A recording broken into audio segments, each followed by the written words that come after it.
Crise. Todos nós tentamos fugir da crise. Seja uma crise causada por questão econômica, política, uma crise pessoal. A gente não está acostumado com crise, não quer crise, a gente quer fugir dela. Só que o engraçado é que a crise, ela faz parte justamente disso, de crescimento. Toda vez quando a gente tenta fugir da crise, a gente perde uma oportunidade de ouro, de crescer, de se desenvolver. Estudiosos do aprendizado humano, eles defendem isso, que existe uma dinâmica no aprendizado. É o desequilíbrio que gera o equilíbrio, que gera outro desequilíbrio, e nós estamos em constante processo de evolução. Caminhar não é isso? Por isso que um bebê, quando ele está aprendendo a caminhar, ele cai muito, porque ele ainda não entendeu a dinâmica do desequilíbrio e do equilíbrio. Caminhar é isso. Eu preciso me desequilibrar para um lado, para então encontrar um equilíbrio, para encontrar um desequilíbrio para o outro lado, para manter o equilíbrio, e assim vai. O equilíbrio faz parte desse processo de crise. E olhe para mim, o problema não é então nós nos desequilibrarmos, o problema é nós não queremos nos desequilibrar. Diante de qualquer crise, a gente foge, e com isso a gente perde a oportunidade de crescer. Tem adultos que biologicamente são maduros, conseguem ter filhos, estão se desenvolvendo naturalmente e fisicamente, mas internamente ainda são crianças, porque não aprenderam a dançar conforme a música, não aprenderam a lidar com as crises. Se nós fugimos da crise, nós corremos o risco de permanecer medíocres. Preste bem atenção nisso. Quando a gente foge da crise, a gente impede a gente mesmo de ser alguém melhor. Vou tentar falar isso de uma maneira menos truncada. Quando a gente foge da crise, a gente corre o risco de não melhorar. Uma crise no casamento é a oportunidade desse casamento se tornar melhor do que era. Mas quando pessoas passam por crise no casamento, elas querem fugir da crise, se separam. Perdem a oportunidade de desenvolver um casamento melhor ainda. Quando a gente perde um emprego, e isso acontece muito, não é pelo fato de crermos em Deus que nós estamos imunes a isso. Quando perdemos o emprego, é uma oportunidade de ouro de nós repensarmos a nossa vida, repensarmos aquilo que estamos fazendo de certo ou de errado, para sermos pessoas melhores. Notas vermelhas na escola não são uma coisa ruim, são a oportunidade de nós reavaliarmos no que nós precisávamos melhorar, para termos uma nota melhor. Crises fazem parte. E hoje a gente vai iniciar o estudo de um livro, pelo menos uma parte dele, de um livro que fala sobre crise na Bíblia. O livro do Apocalipse. Pega e abre o capítulo 1 do livro de Apocalipse na sua Bíblia, para a gente começar a se ambientar um pouco com ele. Porque o problema, quando a gente fala do livro de Apocalipse, essa é a imagem que vem, né? Uma imagem escatológica, uma imagem de fim de mundo. E é uma compreensão nem sempre verdadeira desse livro e da maneira que o Espírito Santo inspirou João a escrever o que ele escreveu. Então, o Apocalipse é o último livro da Bíblia. No capítulo 1, você já vê que tem um título, ele é diferente em algumas Bíblias. Quem pode ler para mim bem alto qual é o título que está na sua Bíblia? Introdução e tema do livro. Antes desse, Adriana, até no título mesmo, não tem ali Apocalipse ou Livro da Revelação, alguma coisa assim? Não? Ah, que está no celular, tá certo, o meu também está assim. Bíblias então impressas, como é que estão nas Bíblias impressas? O título, o autor e o assunto do livro. E como é que está descrito isso, Eunice? Tem lá, está como Apocalipse ou Livro da Revelação? Apocalipse de João. Apocalipse de João apenas. Alguém tem assim esse título, Livro da Revelação? A revelação de Deus a João. A revelação de Deus a João. Porque quando a gente fala em Apocalipse, a imagem que vem é imagem de fim de mundo. Só que Apocalipse não significa fim do mundo. Não é engraçado? É uma palavra grega que significa exatamente isso. É uma revelação. É tirar o véu do olho. E é interessante esse título mais tradicional, que ele é correto. É uma revelação que Deus deu a João. E aí o versículo 1 vai dizer exatamente que revelação é essa. Quem pode ler para a gente? Apocalipse 1:1. Neste livro estão escritas as coisas que Jesus Cristo revelou. Deus lhe deu esta revelação para mostrar aos seus servos o que precisa acontecer logo. Cristo enviou o seu anjo para que, por meio dele, o seu servo João soubesse dessas coisas. Olha que interessante. Então não é um livro que fala do final dos tempos. É um livro que fala de uma revelação que o próprio Senhor Jesus concedeu a João. E é uma revelação acerca de quem? Acerca do próprio Jesus.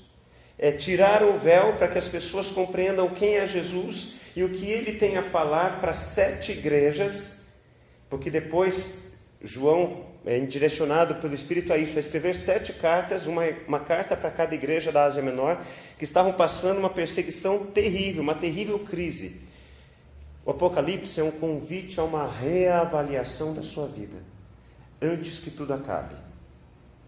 Antes que tudo acabe, que você olhe para a sua vida e reavalie a sua existência. E qual que era o contexto, então, dessas 7 igrejas na Ásia Menor? Elas estavam sofrendo profundas perseguições imperiais. O imperador romano estava oprimindo de uma maneira terrível e pesada esses cristãos, lançando eles nas arenas, matando, trucidando seus filhos. Eles estavam correndo sérios riscos. Mas também eles estavam passando por crises internas. Dentro dessas comunidades que não se reuniam em templos, mas se reuniam em casas, existiam pessoas que falavam assim: eu sou o apóstolo de Jesus. Só que acabavam ensinando coisas que não tinham nada a ver com aquilo que Jesus havia ensinado. De fora, uma pressão violenta. De dentro, uma mentira que estava se instalando. Então, o Apocalipse é escrito para quê? Para ajudar as pessoas a reavaliarem as suas vidas. De fora, uma pressão da economia, uma pressão política. Será que eu vou conseguir me manter no meu emprego? Será que eu vou perder o meu emprego? E de dentro essas pressões internas. Nossa, o que será de mim? Será que eu vou conseguir cuidar da minha família? Percebem? Nada mais atual do que o livro de Apocalipse.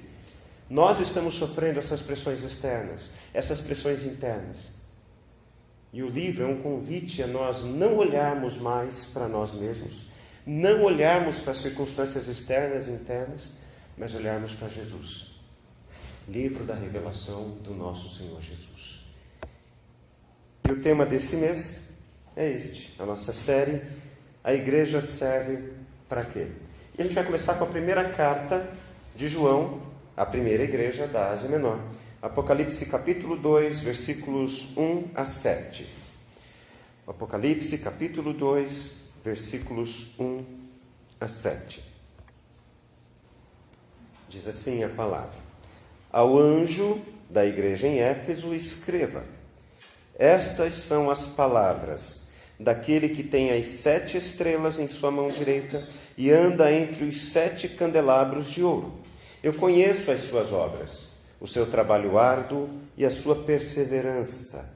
Sei que você não pode tolerar homens maus, que pôs à prova os que dizem ser apóstolos, mas não são, e descobriu que eles eram impostores. Você tem perseverado e suportado os sofrimentos por causa do meu nome. Contra você, porém, eu tenho isto: você abandonou o seu primeiro amor. Lembre-se de onde caiu. Arrependa-se e pratique as obras que praticava no princípio. Se não se arrepender, eu virei a você e tirarei o seu candelabro do seu lugar. Mas há uma coisa a seu favor: você odeia as práticas dos nicolaítas, como eu também as odeio. Aquele que tem ouvidos, ouça o que o Espírito diz às igrejas. Ao vencedor darei o direito de comer da árvore da vida, que está no paraíso de Deus. Uma das dificuldades de ler um texto como este Apocalipse é que o Apocalipse pertence a um tipo de escrita, a um gênero literário. Por exemplo, na língua portuguesa existem gêneros literários. Existe o romance, existe a poesia, existe um gênero literário bem antigo, parnasianismo, lembram disso? A gente estudou tudo isso no ensino médio. São formas de contar uma história que você quer contar. E nessa época também existia isso. Lembrem disso. Quando a gente diz que o Espírito Santo inspirou homens e mulheres a escreverem a palavra de Deus, nós não cremos que foi um processo quase como espírita. A pessoa entrava num transe, o Espírito Santo vinha, baixava, e daí a pessoa começava a psicografar. Não. Não é isso que a gente entende por inspiração do Espírito Santo. A inspiração do Espírito Santo é o seguinte: homens e mulheres conscientes do seu momento histórico, conscientes das suas habilidades e dos seus defeitos, inspirados pelo Espírito, colocavam num papiro aquilo que eles entendiam que era a direção de Deus. Percebe? É um movimento consciente, não é um movimento inconsciente. E é isso que está acontecendo aqui. João usa um gênero literário chamado Apocalipse. E esse gênero literário era muito utilizado, por exemplo, em Daniel, capítulo 7.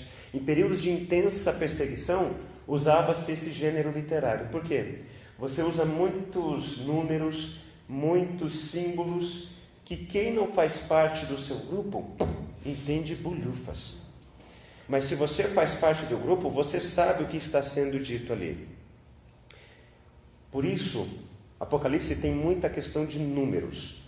4, 3, 7, 10, 12, números que se repetem, porque eles têm um significado específico para aquele momento e para aquele povo. E um significado que vai ajudar eles a entenderem o que está querendo ser dito. Nessas cartas, que são quantas cartas? 7. Assim como no Apocalipse existem os 7 Espíritos de Deus que são manifestados, as 7 taças da ira, as 7 trombetas, os 7 selos, tudo com um significado muito preciso. São 7 cartas dirigidas às 7 igrejas. E há 3 partes muito comuns a todas essas cartas que nós vamos ver nesses próximos encontros. Primeiro, toda carta vai mostrar uma visão de Jesus, porque o livro é o livro da revelação de Jesus. Toda carta vai apresentar um elogio e uma repreensão, ou apenas um elogio, ou apenas uma repreensão, mas sempre vai ter esses elementos de elogio e repreensão para essa igreja. E o terceiro aspecto dessas cartas é uma direção do Espírito para essas comunidades de fé. Vamos caminhar então nisso? A primeira carta foi escrita para que comunidade? A comunidade numa cidade chamada Éfeso. Éfeso, imagina que é a região metropolitana de Mogi das Cruzes, da qual São Paulo faz parte, né? Porque Mogi das Cruzes é uma grande cidade. E São Paulo é apenas um bairro nosso, a verdade é essa. Éfeso era uma cidade riquíssima, muito próspera. E ela tinha a sua riqueza vinda do comércio e da religião. Esta imagem, por exemplo, era o templo de Diana, considerado uma das 7 maravilhas do mundo antigo. Era uma construção magnífica, majestosa. Mas além do templo de Diana, Éfeso ele tinha um auditório construído para 24 mil pessoas. Imagina, uma construção naquele momento, naquela época, para 24 mil pessoas, é porque cabia muita gente. Mas além disso, Éfeso também era um centro de adoração ao imperador romano. César era considerado o principal deus da divindade romana, do panteão de deuses romanos. Ele era o grande deus a ser adorado. Ele era chamado César Augusto por causa disso. É o Senhor exaltado sobre todos. Então vêm os cristãos e dizem: não, César não é Senhor, Jesus é Senhor. Por isso a perseguição se estabeleceu de uma forma tão intensa. Olha que interessante. Naquela época, nós cristãos éramos chamados de ateus, porque não adorávamos os deuses romanos, adorávamos apenas a Jesus. Então éramos considerados ateus. E no meio desse contexto, João tem uma visão, uma revelação de Deus e começa a dizer, e no versículo 1, a revelação que ele tem de Jesus é essa: ao anjo da igreja em Éfeso escreva: estas são as palavras daquele que tem as 7 estrelas em sua mão direita e anda entre os 7 candelabros de ouro. Caramba, mas que visão mais esquisita, né? Não explicou muita coisa, parece. Lembra que eu ensinei para vocês? Quando um versículo não está muito claro, o que a gente faz? Lê alguns versículos depois e alguns versículos antes. Quem pode ler o finalzinho do capítulo 1? Os 2 últimos versículos do capítulo 1. Escreve, pois, as coisas que viste e as coisas que são, e as coisas que hão de acontecer depois destas. Quanto ao mistério das 7 estrelas que viste na minha mão direita, e aos 7 candeeiros de ouro, as 7 estrelas são anjos das 7 igrejas, e os 7 candeeiros são as 7 igrejas. Olha só, o próprio texto está explicando. A visão que ele teve de Jesus, ele teve uma visão antes, e essa visão que ele teve antes, ela vai se repetindo em cada igreja. As 7 estrelas são os 7 anjos que Jesus tem na sua mão direita, e os 7 candeeiros ou candelabros são as 7 igrejas. Significa o quê? Aquele que tem as 7 estrelas na sua mão direita e anda entre os 7 candelabros de ouro, significa isso. E olhe bem para mim. Jesus é aquele que está passeando no meio da sua igreja que sofre, da sua igreja que está sendo perseguida, da sua igreja que sofre pressão externa e pressão interna. Jesus, ele continua presente em meio às nossas crises. Ele não está ausente da gente. Ele não está distante da gente. Ele está em nosso meio. Essa é a promessa. Deus não nos livra das crises. A promessa é que Ele estará conosco em meio às nossas crises. Então, se nós fugirmos das crises, nós estamos fugindo de quem? Do próprio Jesus. Percebem? Qual é a crise que você está passando hoje na sua vida? É uma crise de relacionamento? É uma crise de direcionamento? É uma crise de decisões que você precisa tomar e você está com medo? Não fuja das crises. Porque se você fugir das crises, você fugirá do próprio Senhor Jesus. Encare essas crises. Mate um leão por dia. Deposite a sua fé em Jesus e diga: Deus, o Senhor está ao meu lado. Me ajude a entender e perceber o Senhor ao meu lado. Me ajude a entender que o Senhor tem as 7 estrelas na sua mão direita, que o Senhor está caminhando entre os candelabros, que o Senhor está comigo. E me dê a coragem necessária para enfrentar aquilo que eu preciso enfrentar. Não fuja da crise. E por que é que essa carta começa com uma visão de Jesus? E eu preciso que vocês estejam muito atentos. E eu tenho que estar muito atento, porque eu não quero ensinar de maneira errada. Um dos grandes problemas das igrejas é que o foco delas está nelas mesmas. Nós somos uma igreja, nós somos uma denominação, temos que expandir o nosso negócio. Biblicamente, uma igreja só é igreja quando ela deixa de olhar para si, deixa de olhar para as crises externas, deixa de olhar para as crises internas e passa a olhar para Jesus, aquele que caminha entre as igrejas. O nosso foco, o nosso alvo deve ser sempre o Senhor Jesus.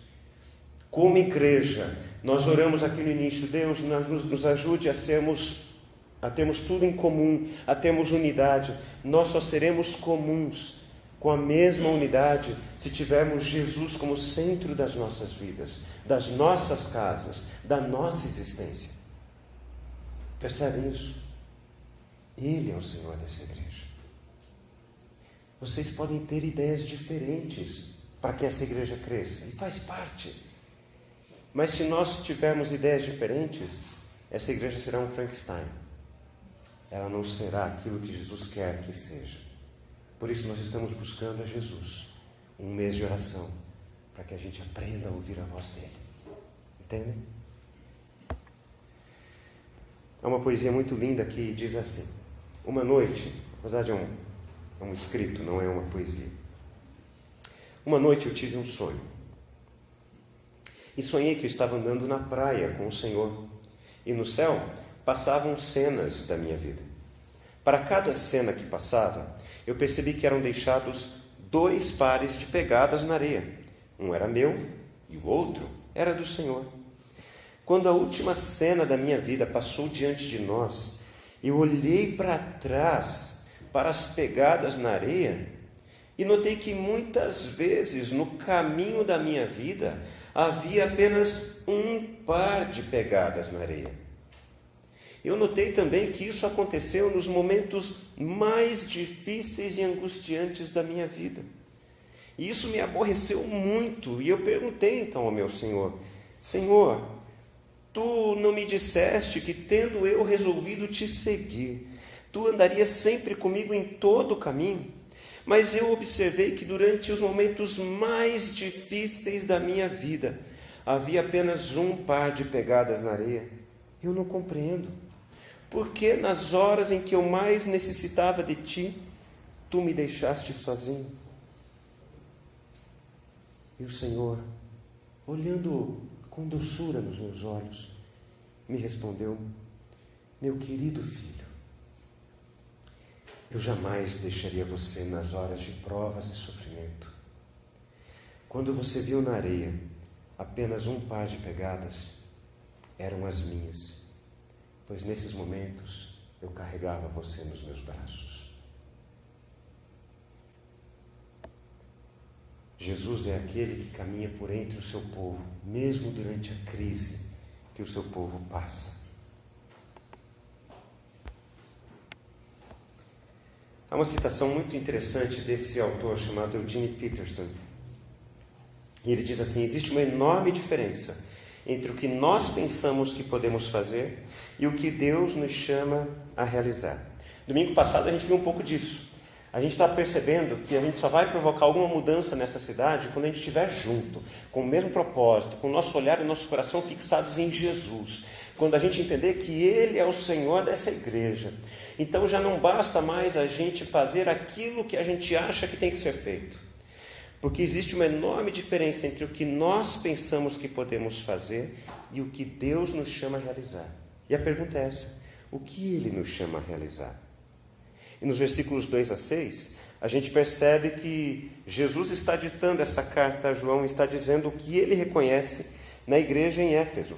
Reconhece a fidelidade desses irmãos, eles preservavam pela doutrina, mantinham tudo firme, mas não era isso que Jesus queria deles. Versículo 2, Jesus começa dizendo assim: eu conheço o que você tem feito, eu estou vendo o seu esforço, eu conheço as suas obras, o seu trabalho árduo, a sua perseverança. Eu sei que você está pondo à prova aqueles que estão dizendo que são apóstolos, mas não são coisa nenhuma. Há uma coisa a favor de vocês: vocês odeiam as práticas dos nicolaítas, no versículo 6, como eu também odeio. Jesus está dizendo tudo isso: olha, eu estou vendo, vocês estão se empenhando para fazer tudo certo, mas tem uma coisa que não está legal. Versículos 4 e 5. Jesus vai dizer o que não está legal. Preste atenção em mim antes. É possível a gente ser uma igreja doutrinariamente fiel e ainda assim não ser a igreja que o Senhor Jesus quer que a gente seja. A gente pode identificar heresias, combater falsos apóstolos, mas ainda assim a gente pode deixar de ter Jesus como nosso foco. A gente pode ter como foco a nossa sabedoria, o nosso conhecimento, a nossa fidelidade.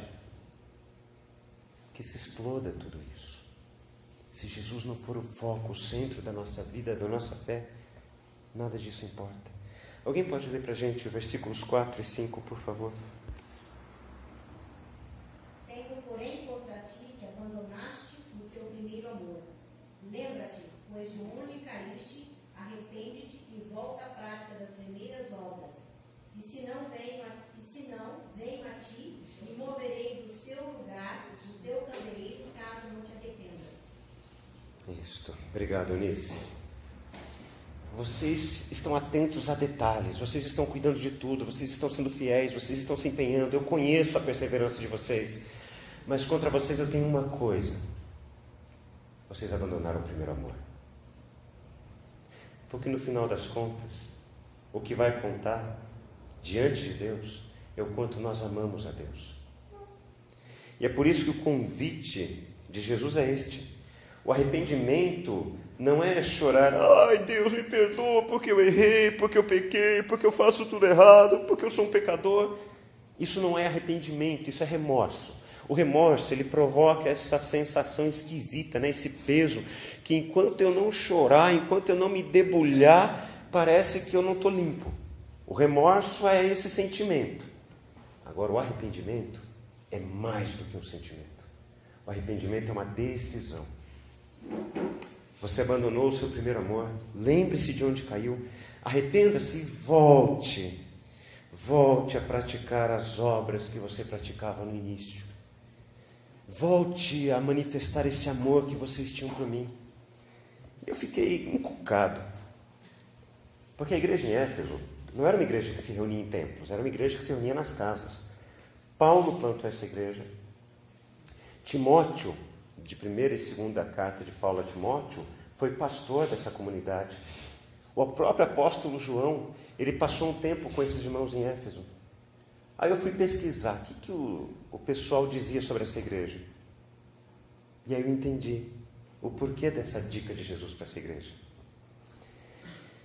A igreja em Éfeso, ela era uma comunidade conhecida por ser um grupo de pessoas que era movido pelo amor a Deus. E esse amor a Deus era tão intenso na cidade que esses cristãos amavam as pessoas de uma forma sobrenatural. Eles estavam bagunçando aquela cidade, eles estavam transformando aquela cidade com o amor de Deus na vida deles. E porque esse amor era tão intenso, eles entenderam o amor de Deus por eles, eles manifestavam esse amor para as pessoas na cidade. Olhe para mim.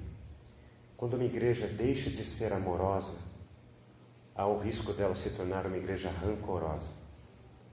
Quando uma igreja deixa de ser amorosa, ela corre o risco de ser rancorosa.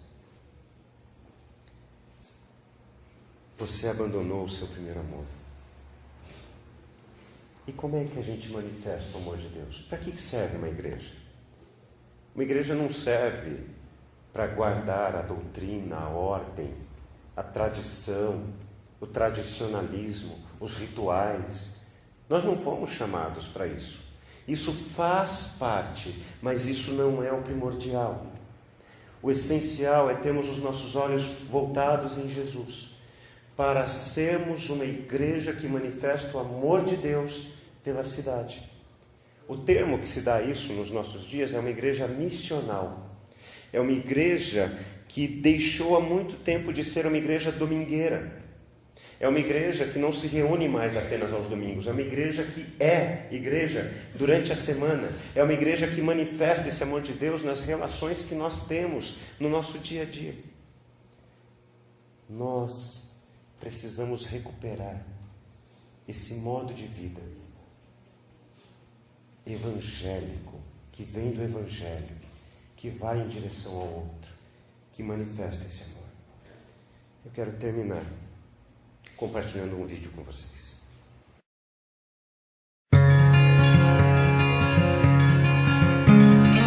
Uma igreja missional é uma igreja em que o que acontece de segunda a sábado é imensamente mais importante do que o que acontece de domingo.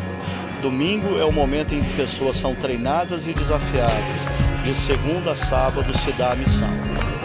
Uma igreja missional é aquela comunidade que entende a sua vocação e o seu chamado.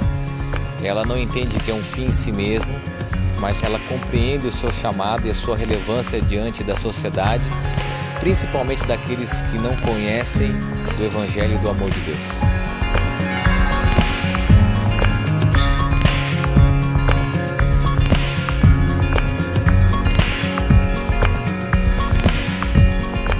Uma igreja missional é aquela que compreende o seu lugar dentro do processo de redenção de Deus dentro da história. Uma igreja que se vê não apenas como um povo que foi alcançado para a salvação, mas um povo que participa do próprio processo da história da salvação no mundo.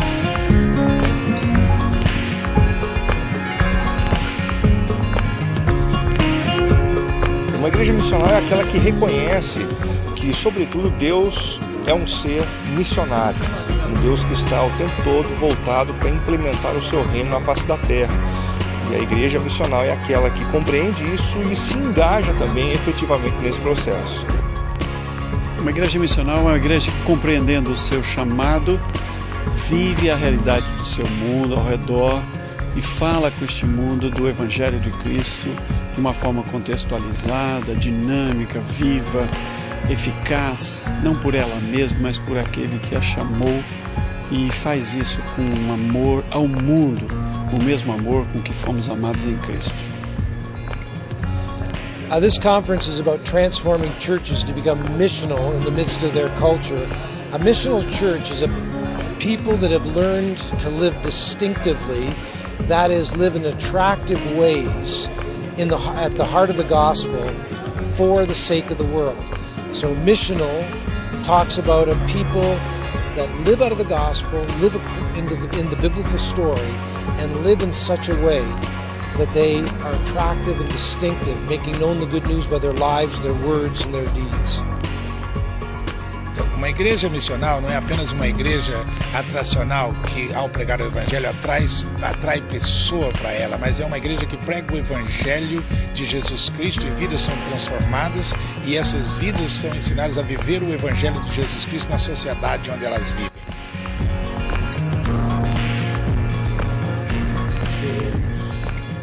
Esse tipo de igreja, onde as pessoas serão atraídas a Jesus.